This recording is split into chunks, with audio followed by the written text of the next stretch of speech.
last 2 keynote Fireside chats. OEMs are something that all participants each year encourage us to bring forward together with all of the other types of innovators and companies that we bring to our stage. And we're very excited to have 2 to round us out today. These major players are spearheading R&D of connected and autonomous innovations globally, all with the needs of their customers at the forefront and top of their mind. I am delighted and honored to welcome back to our virtual stage a good friend of Invest Ottawa, Amber Mack, TV host, best-selling author, tech reporter. She is someone who's incredibly well-known. Welcome back, Amber. Thank you so much for being with us today.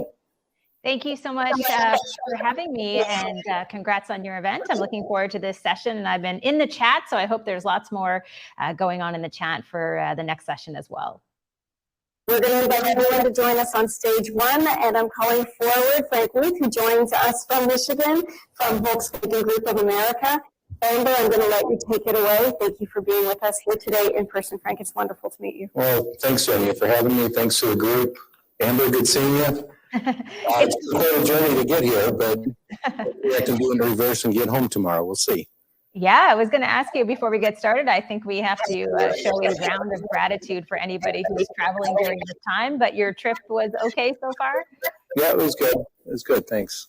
Great. Okay, so we're going to dive right into the conversation. We have just over 35 minutes. As I had mentioned off the top, we want to make this as interactive as possible. So please ask your questions. I'll be moderating the questions throughout. I'll try to pepper a few in during the conversation as well.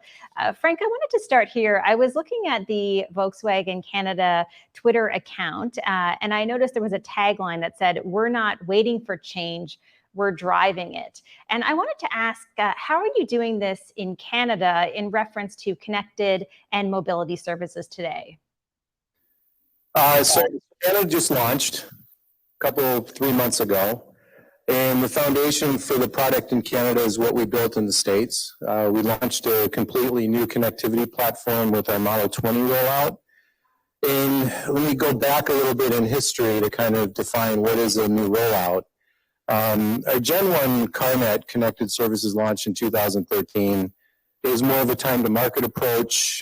We partnered up with a company that was in the space, Hughes Telematics. I got acquired, turned into Verizon Telematics.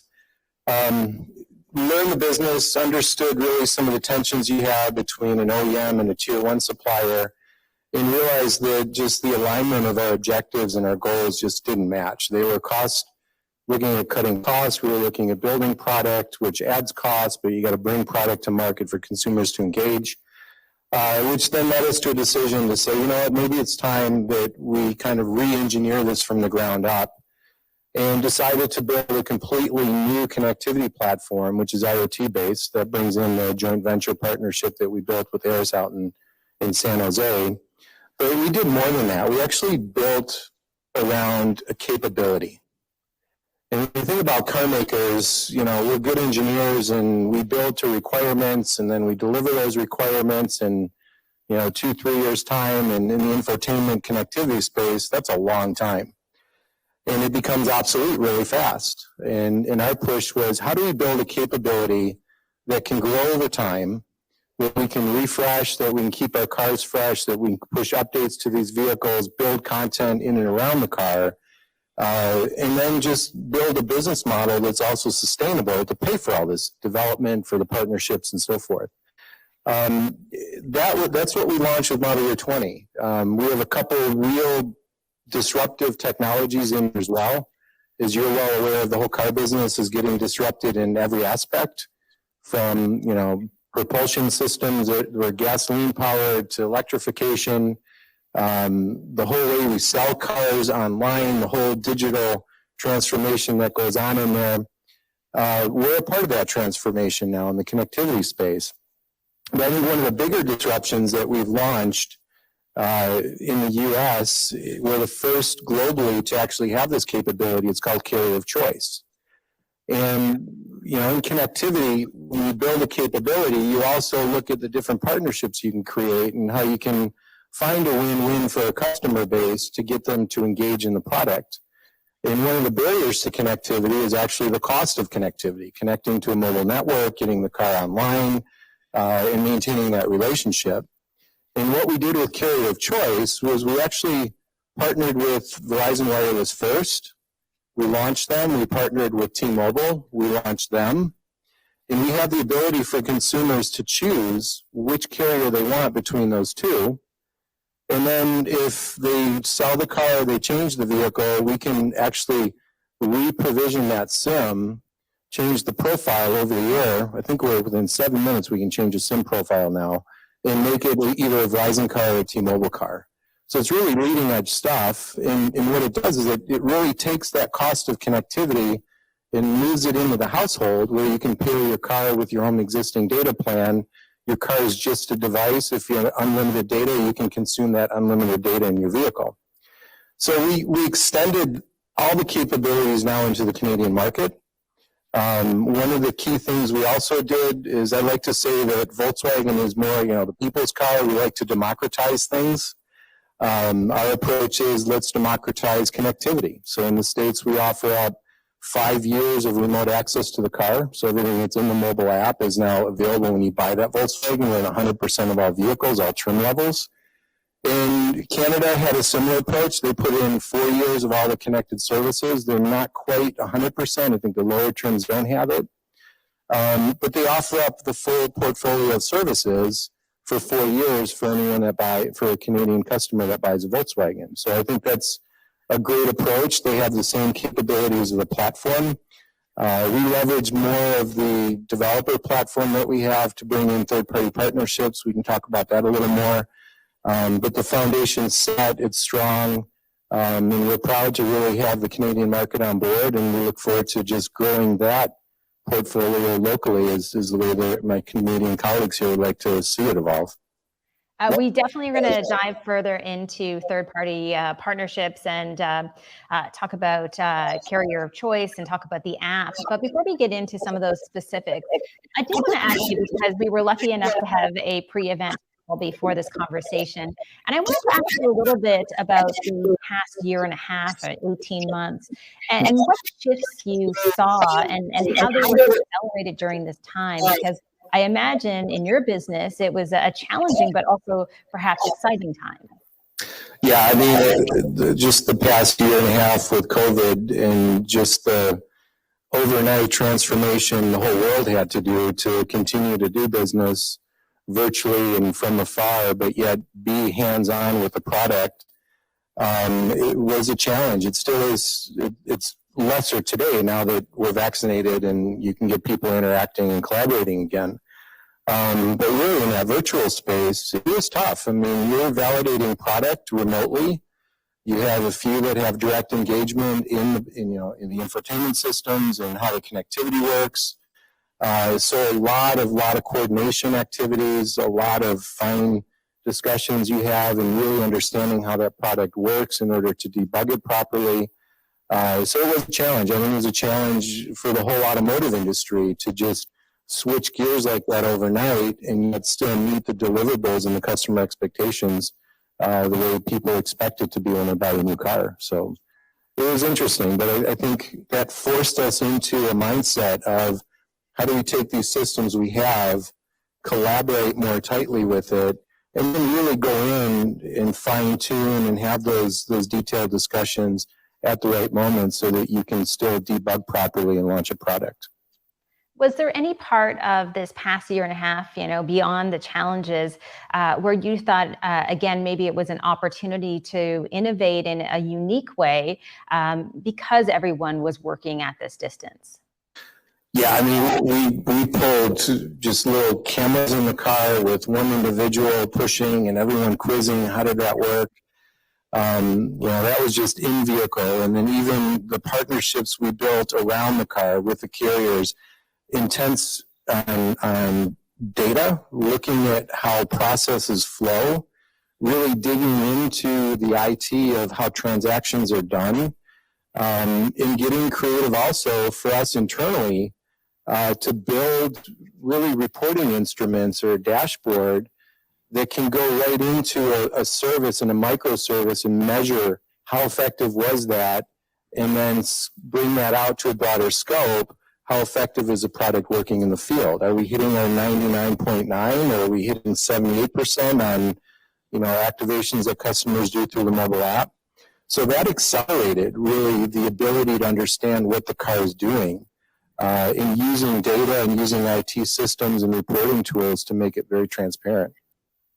So we want to talk about CarNet. I think it's fair to say most progressive car companies today have developed some sort of application to allow people to be more connected. What do you think makes your offering different? That's a great product. Like I mentioned earlier, we've democratized connectivity, right? We give our customers 5 years of the mobile app. What does that mean? It means you have full access to lock, unlock. We have a remote start feature. In the higher trims, we actually have a dealer install or a port install for the lower trims. So if a dealer orders a car from the inventory and wants remote start, they can add it. We get that message back and we can push that capability into the app, all done over the air. We've also integrated insurance products, UBI Insurance. So we have a partner there, CCC, who's our aggregator that we use their platform. We built out a driver score, so our customers can see what their driving characteristics equate to a score, and we give them tips, things nighttime driving, hard braking, hard acceleration. And we even enable the ability that if you have a great driver score, you can actually use the mobile app and shop for insurance discounts. And we have all the insurance companies in there. We've got the relationships where consumers opt in. I mean, this is all opt-in. We just don't blindly send data out. Customers have to opt into that. And shop for insurance discounts, and we can do that all through the mobile app. So we've got a great connection there and a great relationship now with the insurance industry. We've got a monetization strategy that we've rolled out. In the previous panel, you saw a lot of discussion around urban mobility. We're working with several states that buy our data through a third party. We partnered with Regio. We use it through their channels, and Autonomo, Regio, they're kind of broker houses for data. We anonymize this data. It's not linked to a person. It's not linked to a VIN. And it allows municipalities and cities and states to really understand what are driving behaviors, when do people drive, road congestion. As the gas tax goes away, you have a road usage tax. You need to understand some of that, especially as we electrify our vehicles now and move into that space. We have an e-store platform, so we have the ability to sell content. In the States, we sell Safe and Secure as a separate package. Here in Canada, it's part of the 4-year package. We have the ability to sign up through Wi-Fi, either buy a plan, pair the plan, you can change your carrier. And I think looking into the crystal ball is, as I mentioned earlier, we built a capability. And we have the ability now to partner with multiple third parties with APIs and build an experience. And then push that through the e-store environment. We can buy maybe content one time, $5 or $10, push it to your car. And then through that, it opens up a revenue stream, but it also opens up expanding content that we can build in the vehicle and push it through HTML5 into the dashboard. So there's just a whole new opportunity there to really build experiences around the vehicle and new partnerships. How is this strategy complicated based on geographic regions and different privacy rules? I mean, it would be great to talk about what's going on here in Canada, but how are you able to still innovate? I know you talked about anonymizing data, knowing people are more sensitive about data that's being collected. It's all opt-in. In Canada, you have a lot more opt-ins, I'll say that, a lot more legal requirements. I think it mirrors more the GDPR than it does the CCPA that we have in California. But we look at data as being sensitive. We look at it as it's the customer's data, and we're just representing them, and we want to make sure that if they want that data to be utilized, it's anonymized, and we get consent from our customers to use that. And then if they want to opt into the insurance product that I talked about, shopping online through the app, there's also an additional opt-in because now you're sharing PII, right? You're sharing personal information. So all of this is built into the app. It's fully opted in. And we get customer consent before we do any of those actions. Throughout this process, in terms of any type of data monetization is one example, what lessons have you learned along the way? Man, it's an ever-changing world out there, and I think connectivity to the vehicle and the partnerships we build, it's so foundational when you look at where we want to evolve the car business to, right? You look at autonomous driving, that's great conceptually, when you get in the car, it's going to drive itself, it's awesome, but what's the infrastructure powering that? What do we learn from our cars out in the field? How are advanced driver systems reacting under certain weather conditions? This is all information that it's going to evolve to terabytes of data being offloaded from the car. Now you get into the whole concept of edge computing, and where do you bring that edge, and how much is done on board, how much is handed off board, the infrastructure involved there, the carriers, they also have their MECs, their mobile edge computing platforms. So it's just growing, evolving. There's so many facets to what connectivity means in the space that it's extended out to. But you need all that in order to achieve autonomous driving. And that's why these are foundational things that we as OEMs have to get done correctly, foundationally, to plan 5-10 years ahead. And it requires a whole new skill set as well as the type of developers that we need. I mean, our strategy, I'm sure you're aware of it, with our sister company that we built, is focused on really becoming a software company for Volkswagen Group that addresses these challenges we have as connectivity evolves. And that's important. And every OEM is faced with that challenge. Is we're great at putting cars together and assembling and designing and crashing them and making them better and all that stuff. Hands down, we know that stuff cold. But we're now in a space that is so software driven that all the requirements of the individuals we need, it's changed. It's not going to replace. It's just complementing the auto industry, and it's extending that capability outside of what we normally controlled over those four wheels as a platform. It's a fascinating space. I mean, I've been in it for a while. At Volkswagen, it's been over half my career now, almost half my career at VW. And I've done most of it in building up this whole connectivity strategy. And it's just turned into such a vital component and a foundational component for the organization globally to be able to support our customers in the coming years. I just wanted to let people know who have sent in questions. We're going to get to questions in about 10 minutes. I see questions already from Matthew, from Marco, from George.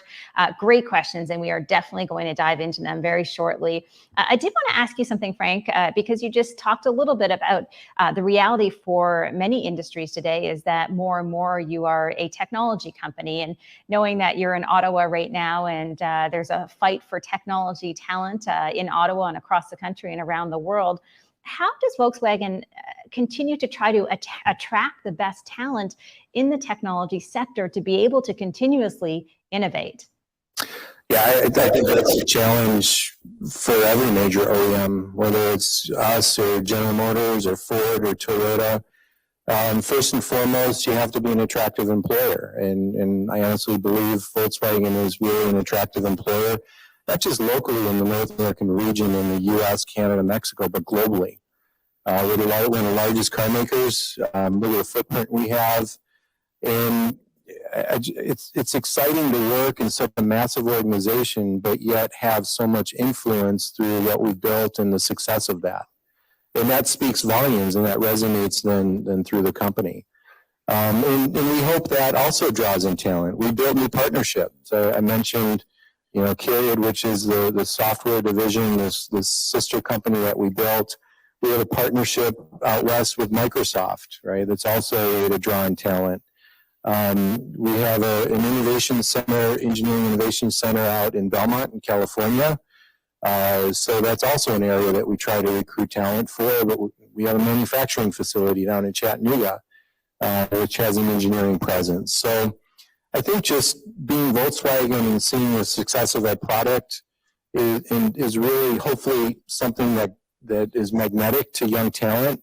I think the challenge we have as a car maker is the car industry is so different than when I started my career. I started in management consulting at Siemens in Munich, and then said, man, I'm a mechanical engineer, I've got to get my hands dirty, and went to work for Ford Motor Company as a mechanical engineer in an engine factory. There wasn't a bigger dream for an ME than that. Running a machining line, and it's dirty, it smells like coolant, and you build a lot of bits, and we put out 700,000 motors in that factory. But now the auto industry, it's not that environment anymore. It's virtual. It's so much software development, right? The factories are so clean. When you walk through an assembly factory, my years at BMW, I was astonished how clean that factory was coming from Ford Motor Company. And that's kind of the new normal in the industry. You go through any Volkswagen factory, you could eat off the floor. It's that clean. And then the environment, the work environment, very collaborative, very open. The auto industry is just a great place to be as a young engineer, just because of the diversity that's been now integrated across outside of the vehicle. It's not just building cars, it's building relationships with carriers, it's building business relationships with other companies, whether it be insurance or data. It's really a fascinating space, and I hope it's enough to lure these young, talented, these digital natives to understand it's not doing one task. There's so many opportunities once you're in the company to grow and to learn. And I mean, not to mention the whole sales side of it, right?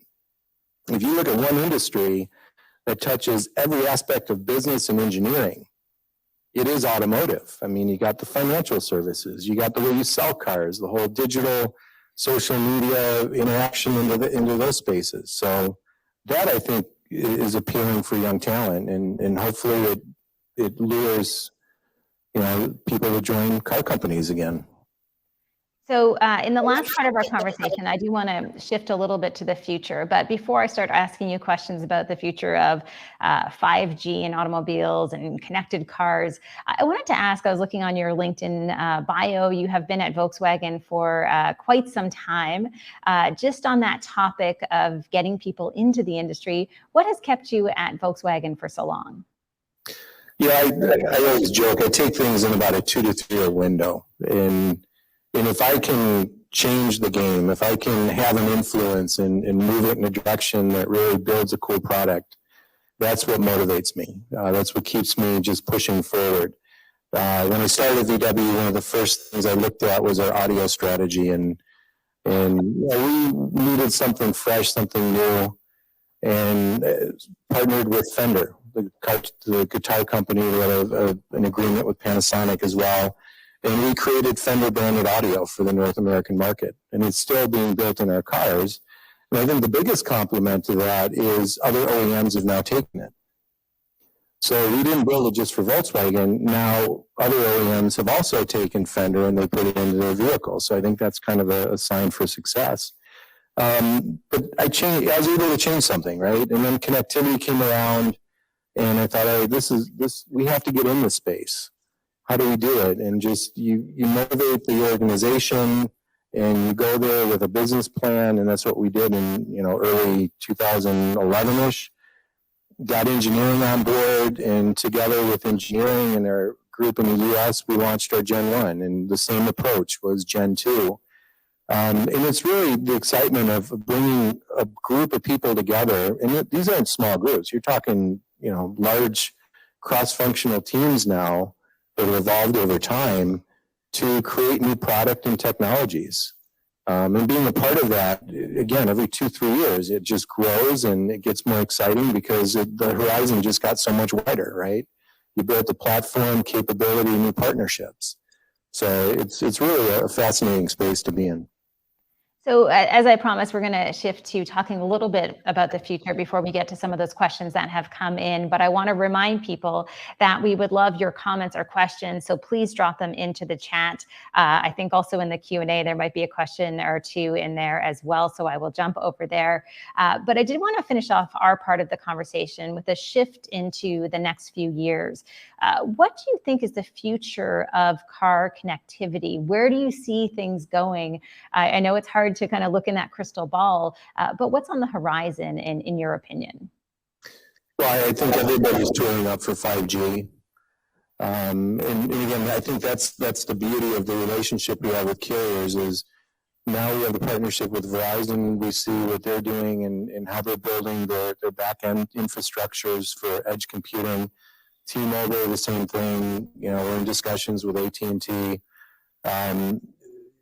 That's really important because that helps us strategize how we can holistically build product, our cars, to meet our consumers that have influences from other partnerships that they have. So 5G is huge as far as just the bandwidth, the latency benefits, the V2V, V2X communication. Then you start getting more into how do you move terabytes of data? How do you make the car integrate more into, you know, your garage, your home Wi-Fi, doing over-the-air updates, large amounts of data pushes to and from the vehicle? Can 5G do all that? I don't think we really know the answers yet, because when you've got, you know, 60 million vehicles in operation pushing terabytes of data, that creates some different challenges, right? So we'll see, but there's always an innovation that's going to come up there that's going to solve the problem, and that's the exciting part of that space is somebody out there is already working on that problem, and it will then become part of the main technology to solve that problem in moving data. So a lot of potential there with 5G for us that we see. And then also the opportunity to build business in and around the car to make it sustainable. I mean, connectivity costs money to develop the module in the vehicle. If we just price everything in the car, then the cars just get more expensive to the point where consumers won't pay for it anymore because you've exceeded a threshold. So as a car maker, we have to get creative in how we build these partnerships to really fund the bigger picture of making connectivity sustainable to fund all the investments we're making. Absolutely. And also, just as you're speaking particularly around the technology conversation, I would imagine that planning for the future of 5G and connected vehicles, so much of the success really depends on your timing. I mean, as someone who's been in the tech industry for a long time, sometimes you can be too soon, sometimes you're too late, sometimes the infrastructure doesn't exist. So how do you even build a roadmap for the future? That's a tough one. We have our partnerships. We understand where the technology is evolving to. We put it on our roadmaps. The biggest challenge we have right now in the U.S. is 3G sunset. AT&T is sunsetting 3G, as is T-Mobile. I think there's like over 500 million devices right now that will be stranded in end of February when AT&T sunsets their 3G. So, you know, as an OEM, we plan for it. We have a strategy on how we're going to address it. Every OEM is looking at the same problem. We think 4G is not going to be as problematic as 3G because 4G is still going to be kind of a backbone infrastructure for 5G. So that softens the transition a bit more.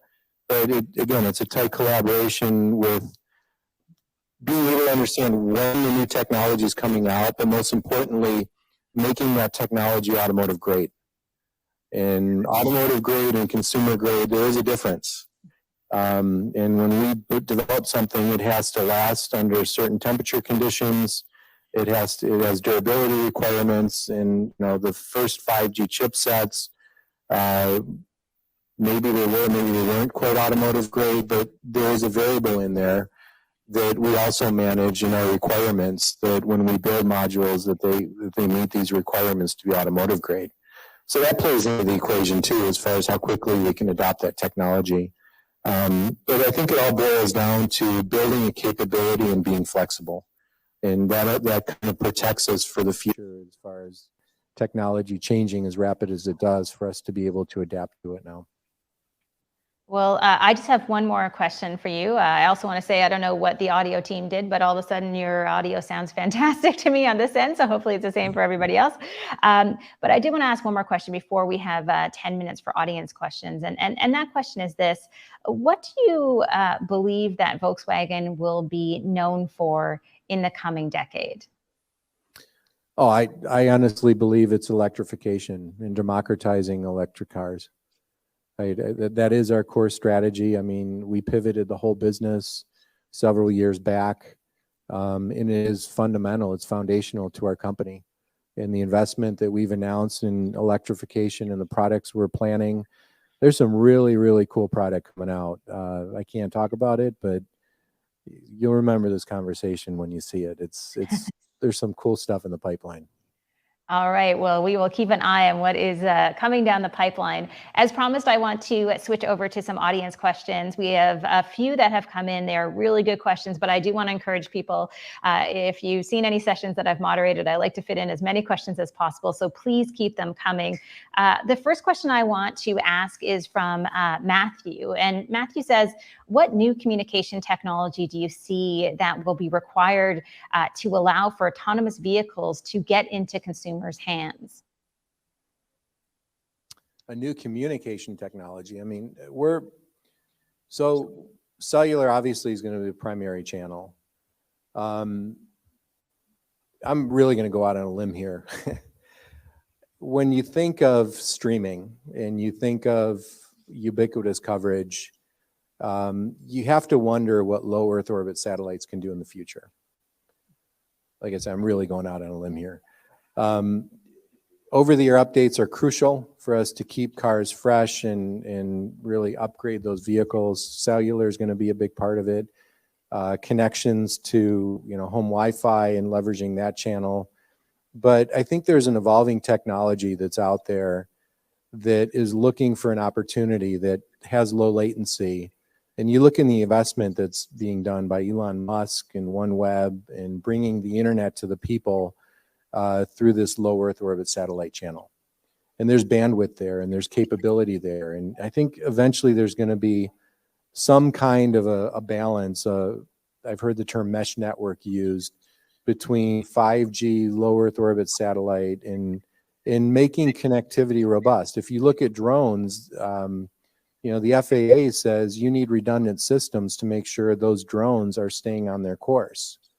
And low Earth orbit satellites are actually part of the technology to make sure that those drones are flying where they're supposed to fly in combination with the cellular technology. So I think autonomous vehicles are basically going to be drones in a XY plane, and there's going to be some kind of new technology that's going to help support that communication as well. And it's just my personal opinion, but I could see something like that evolving into the future. Very cool. Thank you so much for sharing that with us. Question here from Marco.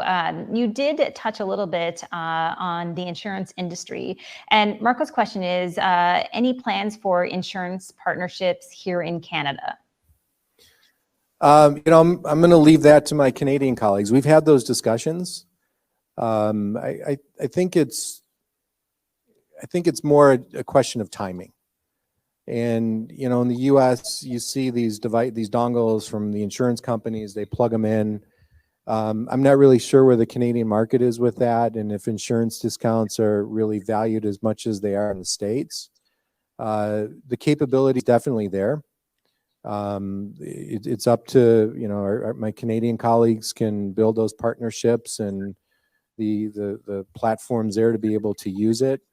So let's see how that evolves. I'm not going to say no to it. I'm going to leave that up to the Canadian market here to make that decision. But when they're ready, it's definitely able to be launched.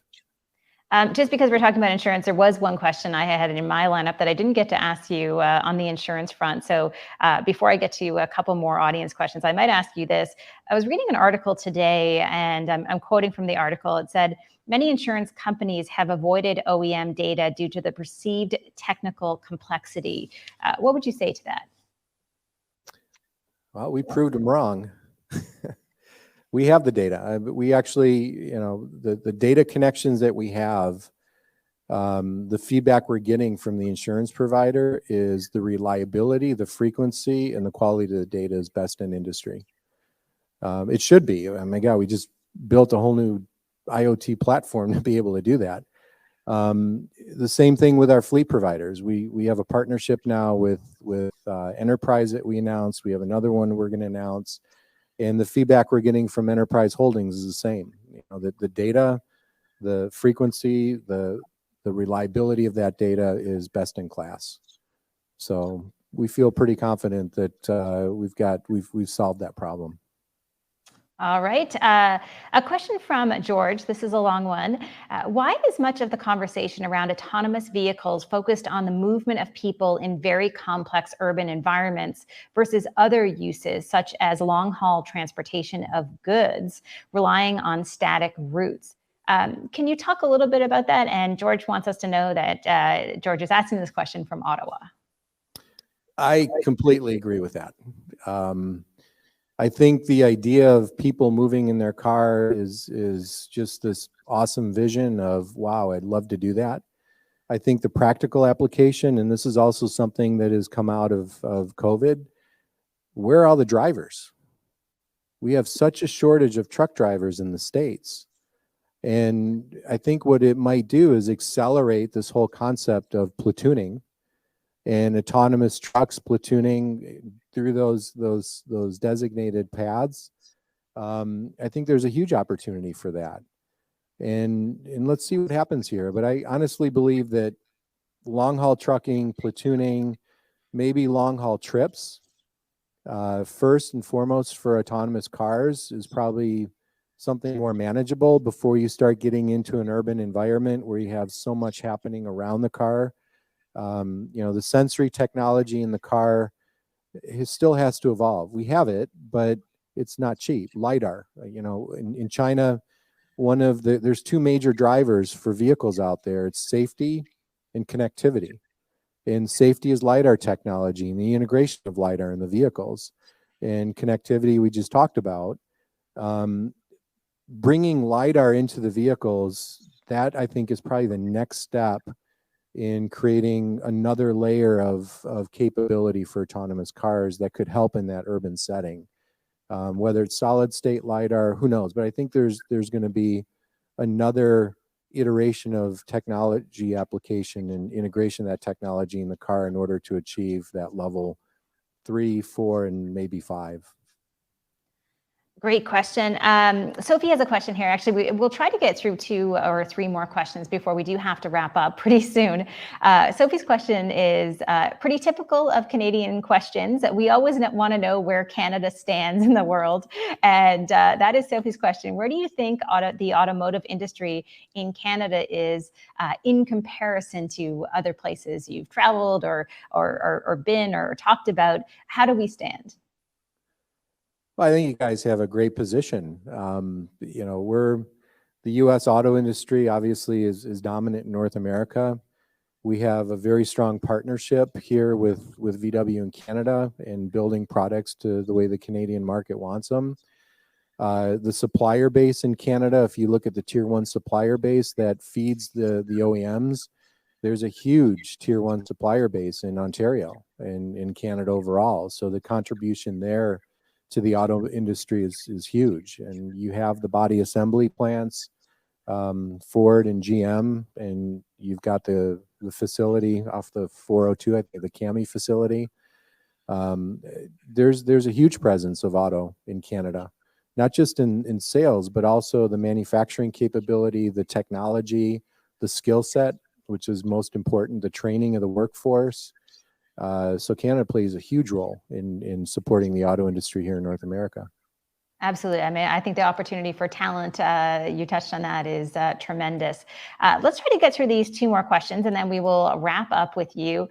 This question is from Akin Kunmi, who's asking, how do connected cars and cyber risk integrate? What measures taken for communications between different vehicles on the road as each vulnerability becomes an attack vector for all?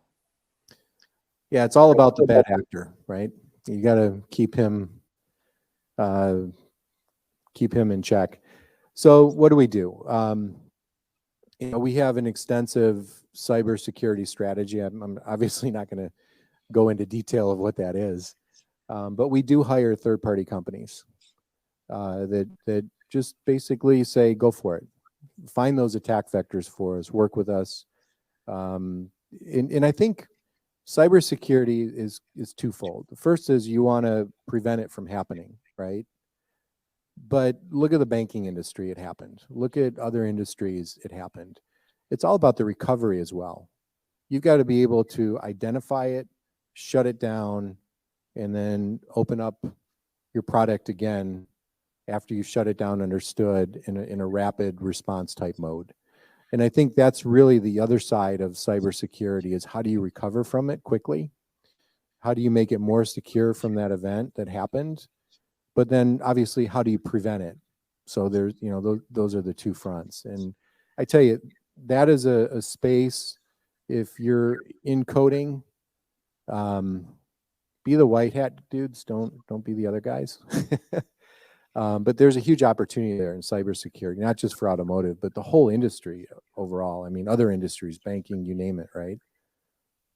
Yeah, absolutely. And a sheer lack of people to fill the jobs that exist in that space as well, which is a huge issue. So one more super quick question from Matthew, because this ties us back to the beginning of our conversation.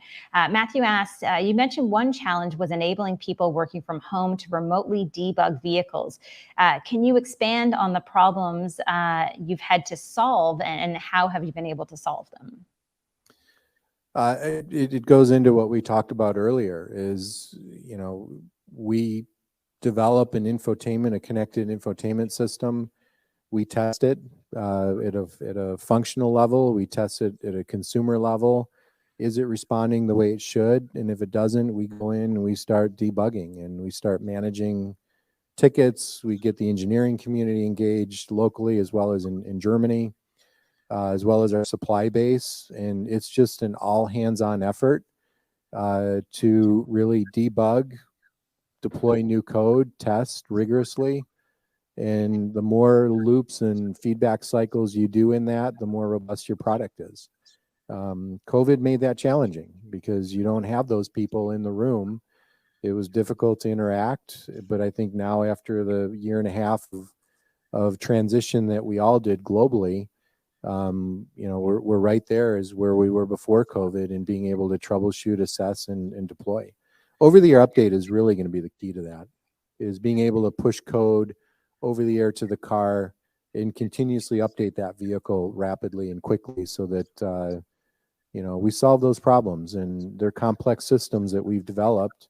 And, we look at the consumer industry, the cell phone industry shows us how to do it. And that's something we're modeling ourselves against.